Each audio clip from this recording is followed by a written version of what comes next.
Silvina, muy buenos días. Buen día. En primer lugar, muchas gracias por acercarte, por la predisposición. No, un gusto siempre hablar de Malvinas, más en este contexto que todas son malas noticias sobre Malvinas, así que muy agradecida de poder tener esta oportunidad de charlar. En primer lugar, me gustaría que nos cuentes acerca de tu recorrido y en particular un poco cómo se fue entrelazando tu formación en ciencias biológicas con la gestión ambiental, la historia de la cual forma parte Malvinas y en particular la educación. Muchas preguntas juntas. Bueno, yo soy de formación bióloga, soy licenciada en Ciencias Biológicas de la Universidad de Buenos Aires. Siempre me ha apasionado todo lo que es la vida submarina, la vida marina. Bueno, Jacques Cousteau era en mi época el referente para todos estos temas.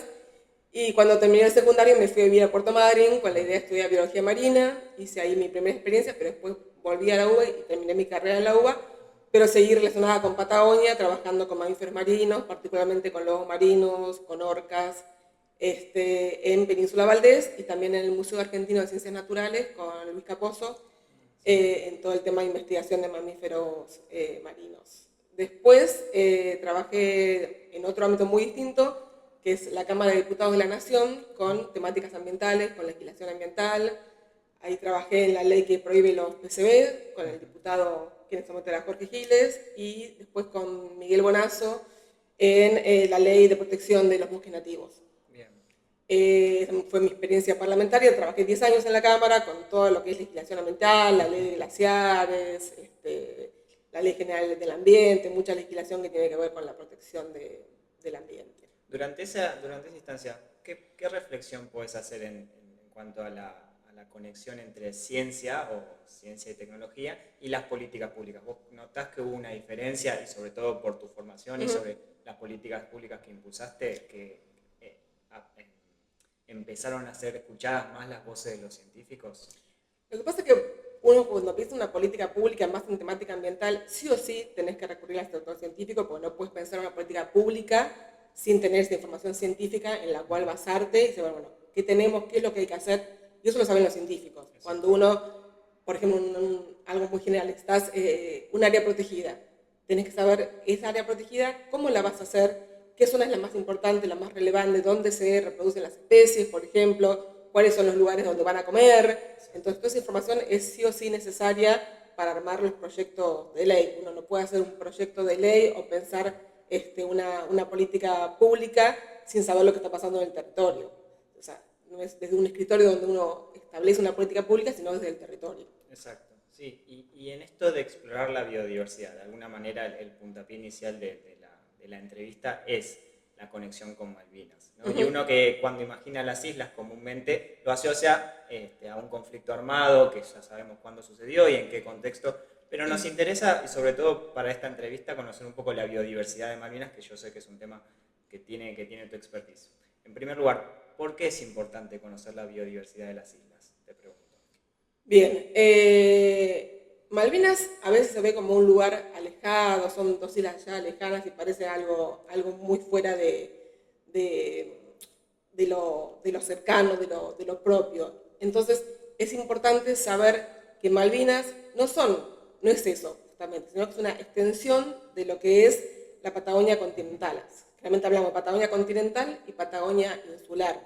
Entonces, esto se queda reflejado muy claramente, bueno, con este mapa que tenemos acá atrás, que es un trabajo maravilloso, que muestra cómo las Malvinas pertenecen a nuestro territorio. A veces escuchamos algunas teorías que vinieron de África flotando y resulta que terminaron estampadas cerca de Argentina. No, eso no es así.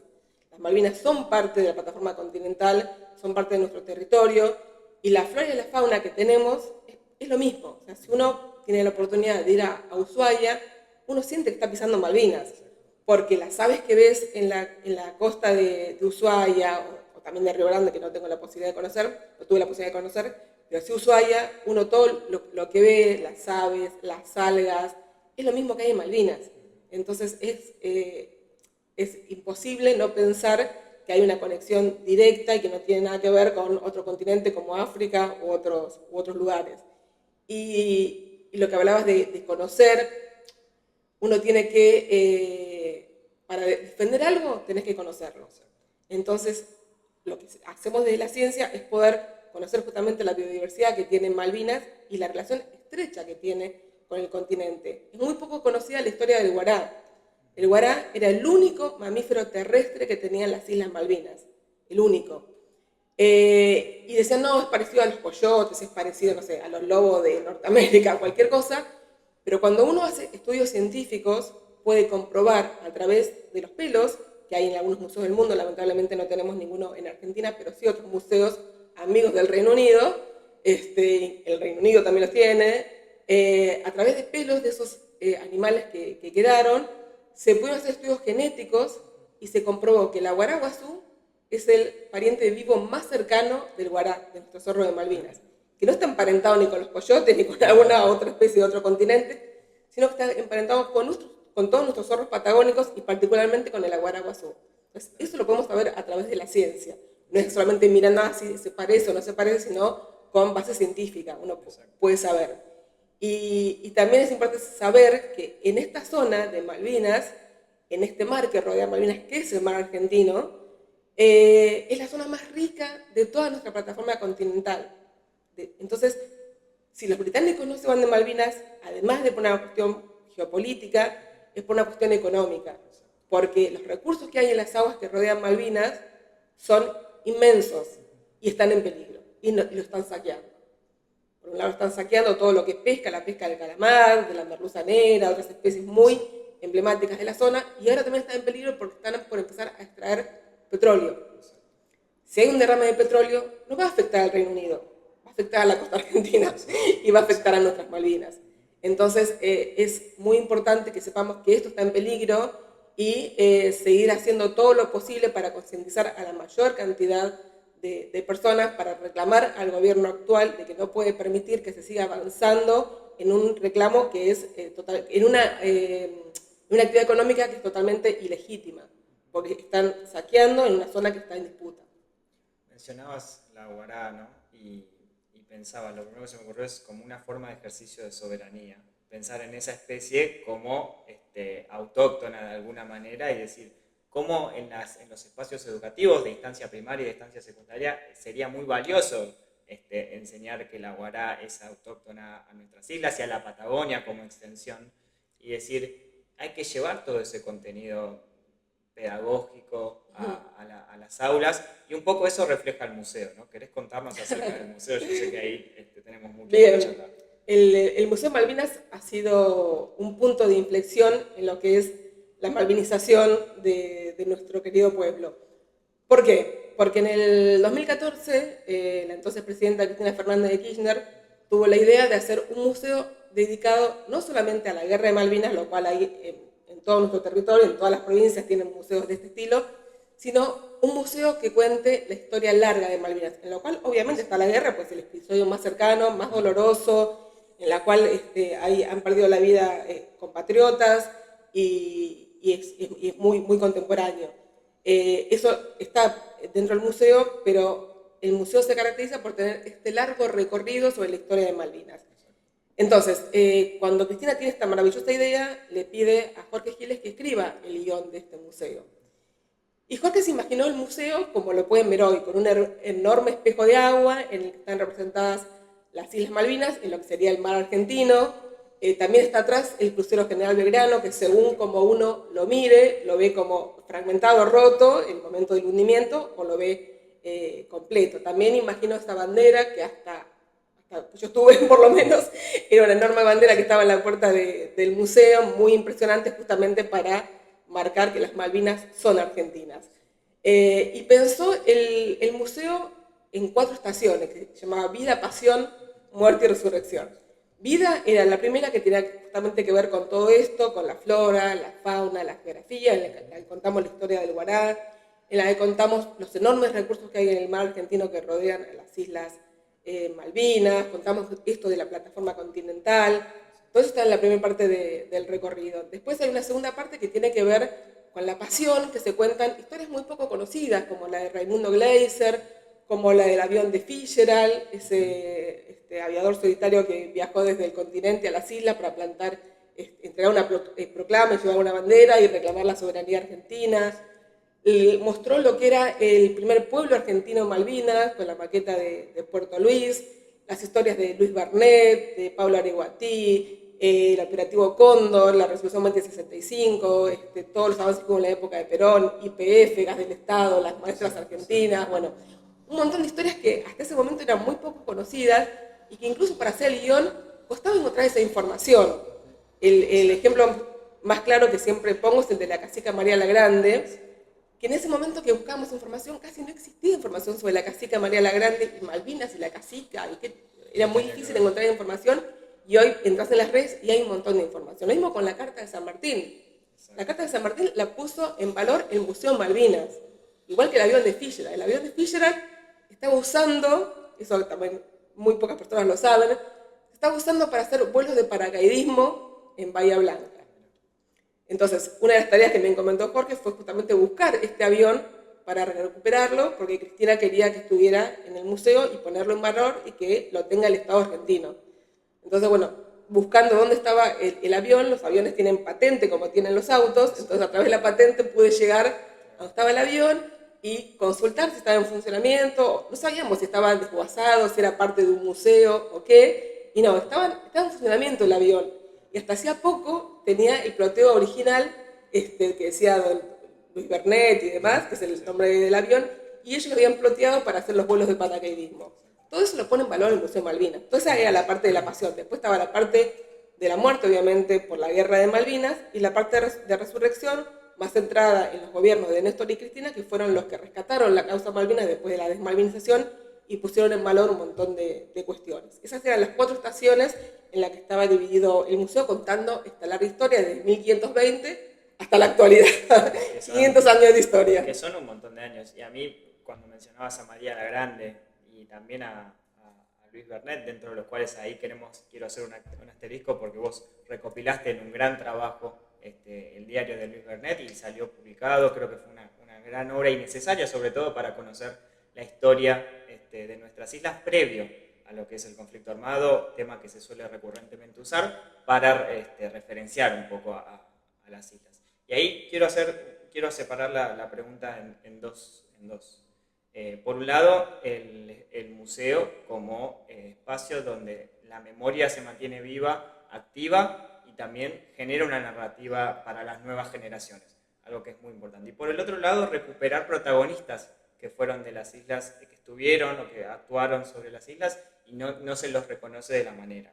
Ahí te pregunto específicamente sobre María la Grande, algún punto para reflexionar, y después sobre Luis Bernet, el primer gobernador de las islas hasta que sucede en 1833, el ocupamiento británico. Sí, lo primero es de la cacica, me dijiste. Así es. Sí. Bien, en este recorrido contábamos recién tan grande de la historia de Malvinas, en la cual Jorge puso en valor todas estas pequeñas historias que quizás no son tan conocidas. También incluyó un panel dedicado a las mujeres de Malvinas que llamó Las Valientes de Malvinas. En ese panel estaban María Sáenz de Bernet, Malvina Bernet, que fue la hija de Luis y de María Sáenz, y la cacica María la Grande. ¿Por qué tiene importancia la cacica? María la Grande era la cacica de los tehuelches y sus dominios iban desde el Río Negro hasta el estrecho de Magallanes. Todo eso era su territorio. Y Luis Bernet la conocía de antes a la cacica porque antes de llegar a Malvinas, Luis Bernet hacía explotación del ganado que estaba en Península Valdés, territorio de María la Grande. Entonces, en un momento que estaban carneando este ganado, aparecieron la cacica María la Grande con todo su grupo de indios a ver qué estaba pasando ahí, y si no fuera por ello hubiese terminado una tragedia este episodio, porque ella era una gran mediadora, como que podía, que podía intervenir para que esto no ocurriera. Entonces ella lo que le obliga a Luis Bernet es que reconozca que ese ganado era de ellos y que por hacer esa explotación tenía que pagarles, ya sea con algún tipo de intercambio o con los mismos cueros o con la carne, que no se lo podía llevar de arriba, digamos, gratis, sino que tenía que establecer una actividad comercial con ella. Entonces, de ahí Luis Bernet la conoce a María la Grande. Cuando es nombrado en 1829 como el primer comandante político y militar de Malvinas, En ese momento estaba en pleno apogeo las islas, era 1829, ya desde el 26 había todo un trabajo de poblamiento, de actividad comercial y demás, ya después hablaremos del diario Emilio. Y en ese contexto de que estaba en plena expansión las islas, Vernet considera importante tener un lugar fijo en el continente para intercambiar. Por un lado, la parte comercial, también los caballos. A Luis Vernet le costaba muchísimo esfuerzo y dinero llevar caballos desde Buenos Aires hasta Malvinas. Muchos se morían, se golpeaban en el camino, entonces quería tener un punto bien austral para poder llevar hasta ahí los caballos y cruzarlos a las Islas Malvinas. Recordemos que Malvinas está frente a lo que es Río Gallegos, ¿sí? La provincia de Santa Cruz. Entonces establece este contacto con María la Grande, le invita a las islas, la van a buscar con un barco a María la Grande y ella viene con una comitiva hasta las Malvinas. La historia cuenta, o por lo menos lo que pudimos recopilar al día de hoy, que estuvo prácticamente 15 días en Malvinas, recorriendo la isla, viendo todo lo que se hacía, cómo era el comercio, cómo hacía la explotación del ganado de Malvinas, y se convence de que está bueno hacer esta relación comercial con Vernet y establecer un punto en lo que era Bahía San Gregorio, que era su punto más, una de las tolderías que tenía ella ahí en el Estrecho de Magallanes, en ese lugar. Y bueno, la convencen de que está bueno este intercambio. Este intercambio finalmente no ocurre, pero por la invasión, primero por el ataque de Estados Unidos y luego por la invasión británica. Pero bueno, es importante conocer a esta mujer que fue importantísima en la historia de la Patagonia y que prácticamente no se desconoce su historia. Sí, completamente. Bueno, y ahí surge el diario de Vernet, esta recopilación. Claro, que es magistral. Es el diario de Emilio Vernet, que está disponible libremente en las redes, en la página del museo y en un montón de lugares más. Si ponen ahí se construyó Malvinas, van a encontrar estas versiones de libre disponibilidad, porque la idea era esa, hacer disponible para todo el mundo este documento tan importante que estaba oculto prácticamente en lo que fue el Archivo General de la Nación. ¿Cómo llego a hacer esto? Como les contaba antes, a Jorge se le había ocurrido hacer la maqueta de Puerto Luis, justamente para mostrar que esto era un pueblo. O sea, que no son como a veces escuchamos, no, Malvinas eran 2 tierras abandonadas, por eso le invadieron los británicos. Mentira, esto no es así bajo ningún concepto. Entonces, en esta maqueta de Puerto Luis, lo que hicimos fue recrear cómo era este pueblo en esa época. Entonces ahí vemos las casas, vemos cómo eran los corrales, cómo era la población, y justamente hacer esto no como uno imaginaría, sino con información, como decíamos antes, de la ciencia, de los científicos y demás, con información fidedigna de lo que estamos diciendo. No es, la maqueta no es fruto de la imaginación, sino fruto de la investigación, claro. Mucho menos. Entonces, para obtener esa información hubo que recurrir al Archivo General de la Nación, donde están todas estas fuentes. Teníamos solamente el diario de María Sáez, que es la esposa de Luis Vernet, que escribió durante un corto periodo de julio del 29 hasta diciembre de ese año, contando cómo era la vida en este pueblo. Pero ahí, en buscar todo este material, nos encontramos con un documento inédito hasta ese momento, que era el diario de Emilio Vernet, que era mucho más largo, porque empezaba en 1828 y terminaba en 1831. O sea, Emilio Vernet, que era el hermano de Luis Vernet, escribió durante más de 3 años, día por día, contando qué ocurría en las Malvinas.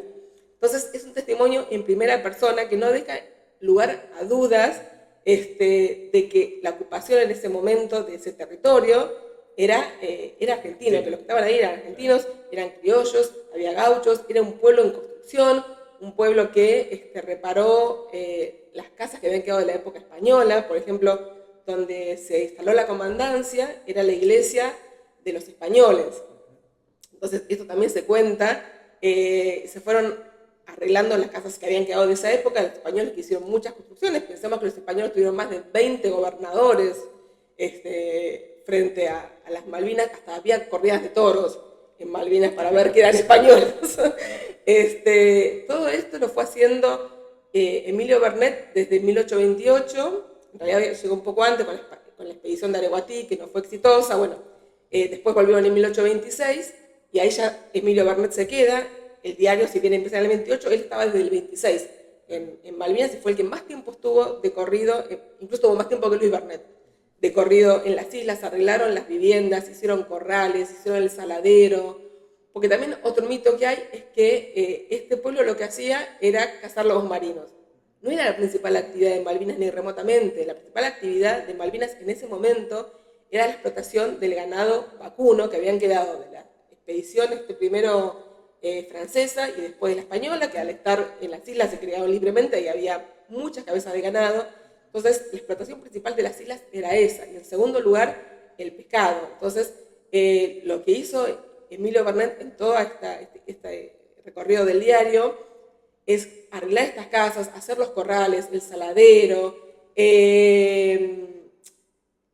el ganado también lo iban moviendo de un lugar a otro de la isla para poder justamente carnearlo, sacarle la carne, que usaban tanto en Puerto Luis como también exportaban. Malvinas exportaba carne, exportaba cuero y hasta exportaba madera, que a veces vemos Malvinas y decimos, ¿cómo madera? Si en Malvinas no hay un solo árbol. Bueno, cuando le dan la concesión a Bernet de la parte de la isla Soledad, también le dan terrenos en Isla de los Estados donde hay enormes bosques. ¿Qué hace Bernet? Establece una población también en Isla de los Estados para justamente cortar los árboles, prepararlos, tanto para usarlos en Puerto Luis como para exportar. Entonces Malvinas exportaba madera. Pues era un pueblo totalmente, no sé si autosuficiente, pero que tenía una actividad comercial muy importante. Intentaban hacer diferentes cultivos, probaron diferentes cosas que se podían llegar a cultivar. Algunos de esos cultivos fueron prósperos. Entonces hacían todo lo posible para que ese lugar fuera un pueblo. Por eso también había mujeres, había niños. No era una fortaleza militar. Fue pensado como un pueblo. También, si bien no había iglesia, lo que sí había era el momento de la oración, también lo cuenta el diario de Emilio. Se festejaba el 25 de mayo, se festejaba el 9 de julio. Vemos en la maqueta esta de Puerto Luis que en la puerta de la comandancia hay un lugar que hay cañones. Pero esos cañones no eran para pelear con nadie, sino para dar la bienvenida a las naves que entraban, o incluso para festejar. También en el 25 de mayo y el 9 de julio se tiraban cañonazos como forma de festejo. Y también los que nos cuenta el diario de Emilio, que tampoco se cuenta en otras publicaciones, es que no solamente había actividad en Puerto Luis, sino que recorrían toda la isla, hasta el sur de Isla Soledad, para ver dónde estaba el ganado, cuáles eran los mejores rincones para poner al ganado y poder carnearlo. Establecían saladeros en forma temporaria, usando los botes, los llenaban de agua y de sal y usaban ese lugar como lugar para salar la carne o el pescado. Entonces, nos cuenta también que había actividad en toda la isla. Este lugar que hoy se conoce como Darwin, en realidad en los mapas antiguos figura como pueblo de Rosas. Había un pueblo de Rosas, había un pueblo de Dorrego, que eran otros puntos dentro de la isla Soledad. Entonces es un documento que hasta ese momento estaba inédito y es un documento muy valioso porque cuenta en primera persona, no es que yo interpreto lo que veo a partir de otra cosa, no, él me está contando, Emilio Bernet, hoy fuimos a tal lugar, agarramos tantas vacas, carneamos tanto, llegó tal barco y le dimos tanto ganado, intercambiamos, y muestra que en ese momento la soberanía la ejercía Argentina, pues no era que los barcos llegaban, se llevaban el ganado que querían, hacían lo que querían, no. Estaban obligados a comerciar con la autoridad que estaba en Malvinas, que era justamente la autoridad establecida por el gobierno de Buenos Aires, que era la autoridad de Luis Bernet. Entonces, no hay manera de borrar esa historia, y este diario es una muestra de eso. Exacto. No, y definitivamente hay motivos suficientes para pensar que Argentina en un momento ejercía soberanía, actividad económica, actividad comercial, actividad de distintas formas, y en el ideario cultural cuesta un poco asimilar que eso sucedió, por eso se tiene en nuestro pasado reciente el lamento, de alguna manera, por lo que dejó el conflicto armado. No, y también es importante en el diario rescatar los nacimientos y los casamientos.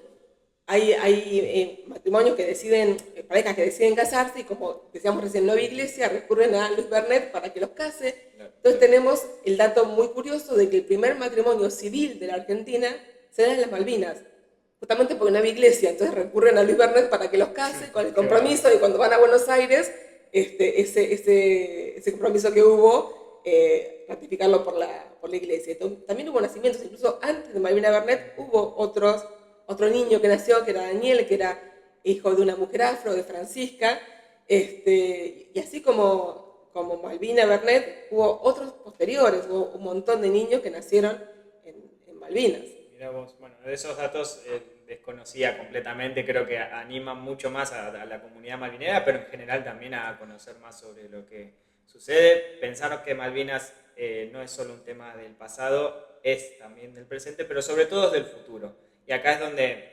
escuchando a referentes como Juan Ratemach y ahora vos, obviamente, ¿qué nos insta a reflexionar sobre, bueno, cómo miramos Malvinas de cara al futuro, cómo la malvinización intergeneracional de las juventudes, pero sobre todo de quienes hoy son nuestros referentes, que han pasado por distintas disciplinas, que han también tenido sus experiencias y que hoy también hablan sobre el tema, que también es algo que durante un periodo de desmalvinización hoy tenemos frutos de lo que es el museo, de lo que en las escuelas es el mapa bicontinental que está a tus espaldas y del cual estamos tan orgullosos. ¿Qué reflexión a vos te merece un poco todo este contexto mirando hacia el futuro, pensando en la cuestión Malvinas, indisociable del mar argentino y también muy estrechamente cercano al sector antártico argentino? Claro. Por un lado creo que no nos podemos nunca desprender del tema de la guerra, puesto que decíamos al principio que es muy cercana y muy transversal y todos tenemos algún conocido que estuvo en la guerra o algún padre, hermano, amigo que tiene que ver con la guerra. No nos podemos olvidar de eso, pero el mejor homenaje para hacer justamente a los caídos, a los excombatientes, es conocer la larga historia de Malvinas, conocer todas estas historias, saber tener fundamento para decir por qué las Malvinas son argentinas, porque algo que nos pasaba mucho en el museo, que hacíamos también como un juego en algún momento, era preguntarle a los miles de chicos que venían, porque también hay que decir eso, que en el primer año y medio del museo eran miles, pero literalmente eran miles de niños los que pasaban por el museo todos los días, y vos preguntabas, ¿las Malvinas son argentinas? ¡Sí! Y todos levantaban la mano. A ver, ¿quién me puede contar por qué son argentinas? Y ahí las manos eran mucho menos. Entonces, me parece que el desafío actual, y que el museo fue muy importante en esto, es poder conocer todas esta larga historia y estos pequeños episodios, conocer todo lo que fue pasando en las diferentes épocas y también, como decías, hacia el futuro. Si vemos el mapa bicontinental, vemos que hay 2 Argentinas que están en el mar. O sea, el territorio que tenemos de Ushuaia a La Quiaca está 2 veces en el mar argentino. Y eso no lo podemos borrar y tenemos que volver a tener una política de Estado, como fue en su momento, para lograr delimitar el límite exterior de la plataforma, que fue una política de Estado que se mantuvo, y tenemos un resultado por esa política que se mantuvo.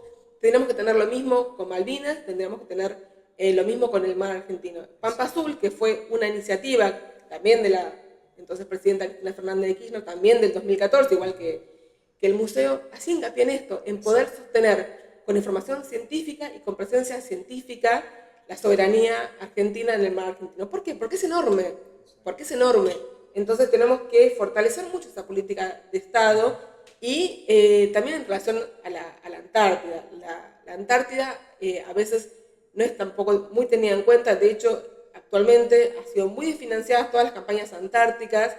Desde el Ministerio de Ciencia habíamos hecho laboratorios en la Antártida, que tuve la enorme alegría de poder ir a la inauguración del que estaba en la base Esperanza, laboratorios de última generación, con todo tipo de tecnologías, y vos veías el anterior, que era un container, literalmente un container, que estaba desde hace muchos años, donde había muy poquitos científicos que estaban ahí trabajando, y ahora tenían un laboratorio hermoso y había otros proyectados, y el gobierno actual lo que hizo fue desfinanciar esta política, no enviar los insumos, no enviar los científicos a hacer estas campañas. Entonces tenemos que denunciar en todos los foros que podamos la desmalvinización actual de este gobierno, que todos los días tiene una noticia mala con respecto a Malvinas. Entonces hay que, por todos los medios, malvinizar en todos los ámbitos posibles, conocer estas historias, conocer lo que es el mar argentino, las riquezas que tenemos, la importancia de la Antártida como un lugar además que es la mayor reserva de agua dulce del mundo. Solemos escuchar que las próximas guerras van a ser por el agua. Nosotros tenemos la Antártida con la mayor reserva de agua dulce del mundo. Y también saber justamente que la Antártida es una prolongación de lo que es el territorio continental americano o sudamericano. ¿Por qué? Porque la cordillera de los Andes, que en todo el territorio argentino va de norte a sur, en Ushuaia dobla, por decirlo de alguna manera, y va de oeste a este, se sumerge, forma toda la cadena de islas que vemos acá a mi espalda y continúa hasta la península antártica donde se forman los Antartandes. Entonces la cordillera de los Andes, que está nuestra, está representada también en la Antártida y muestra la continuidad entre nuestro continente, o sea, por eso decimos Argentina es un país bicontinental, porque tiene territorio americano, en Sudamérica, y territorio en la Antártida. Entonces, hacer mucho hincapié en esto, en saber que Argentina es un país bicontinental. Y este mapa tan hermoso, en realidad, la primera vez que lo vimos plasmado en alguna parte fue en la época de Perón, que hay estampillas en la que muestra, y era obligatorio mostrar también en todos los organismos estatales el mapa bicontinental de la Argentina, que después pasaron cosas, la revolución fusiladora de por medio, y estos mapas se dejaban de circular hasta que nuevamente el gobierno de Néstor y Cristina retomaron esta obligación de tener este mapa en todos los espacios públicos, pero que tampoco ocurre así, porque como recién decíamos, hay un gobierno que va en contra de estas políticas y que ahora no lo muestran más, están desarmando el Instituto Geográfico Nacional, como el Antártico, como otros organismos nacionales que hacían que nosotros desde la ciencia podamos reafirmar la soberanía en Malvinas, en Antártida y en el mar argentino. No, las otras cosas que quedaban pendientes quizás era, por un lado, contar que el museo cuando surgió en este recorrido que contábamos y demás, también tuvo una instancia de capacitación para los guías que iban a trabajar en el museo, que tuvieran toda la información necesaria, y una de las cosas que siempre decía Jorge era, todos somos guías, para que no pase que salga una persona que esté trabajando en la administración y alguien diga, ese avión que está colgado, ¿qué es? Y esa persona no sepa qué responderle. Y sepa que ese avión era de Miguel Fischler, de lo que había pasado, y la historia, y no se quede sin respuestas. Yo también demandé un tiempo importante, porque fueron casi 3-4 meses de capacitación de todo ese personal que iba a trabajar, y entre los cuales había más de 20 y pico de guías. ¿Qué pasa hoy en el museo? Que hay muy pocos guías, hay 4 o 5, y no es lo mismo el recorrido que te va a hacer un guía del museo capacitado que el maestro que quizás no tiene el tiempo de dedicarse a investigar la historia de Camprota de Malvinas porque tampoco está en la currícula. O sea, lamentablemente no está hoy en la currícula toda esta historia larga de Malvinas, que sí estuvo en la época del peronismo, porque en un momento que en el museo tuvimos una exposición de cuadernos de diferentes épocas, veíamos que en esa época los chicos sabían quién era el Gaucho Rivero, sabían quién era Luis Bernet, sabía que había nacido Malvina Bernet en Malvinas, sabían un montón de historias que hoy lamentablemente los pibes no lo conocen porque no se cuenta en los colegios. Lo mismo que la carta esta de San Martín. O sea, antes del museo vos preguntabas, ¿qué tiene que ver San Martín con Malvinas? Y la mayoría te iba a decir, ni idea. Y hoy pones en Google San Martín y Malvinas y te aparece que hay una carta de puño y letra de San Martín pidiendo soldados para armar el ejército de los Andes.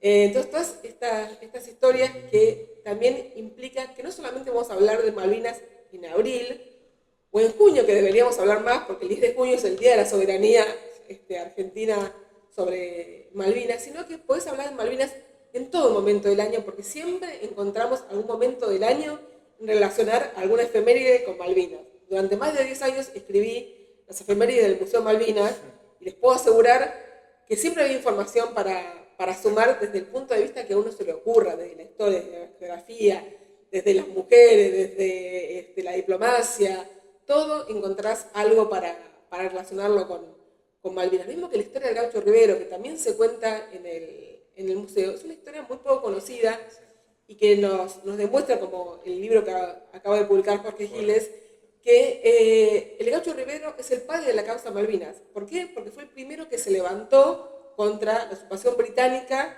en Malvinas, en 1833. Y que sostuvo esa bandera argentina esperando refuerzos de Buenos Aires, y que resistió todo lo que pudo hasta que lo capturaron, lo llevaron al Reino Unido y terminaron diciendo que no lo podían jugar porque Malvinas no era territorio británico.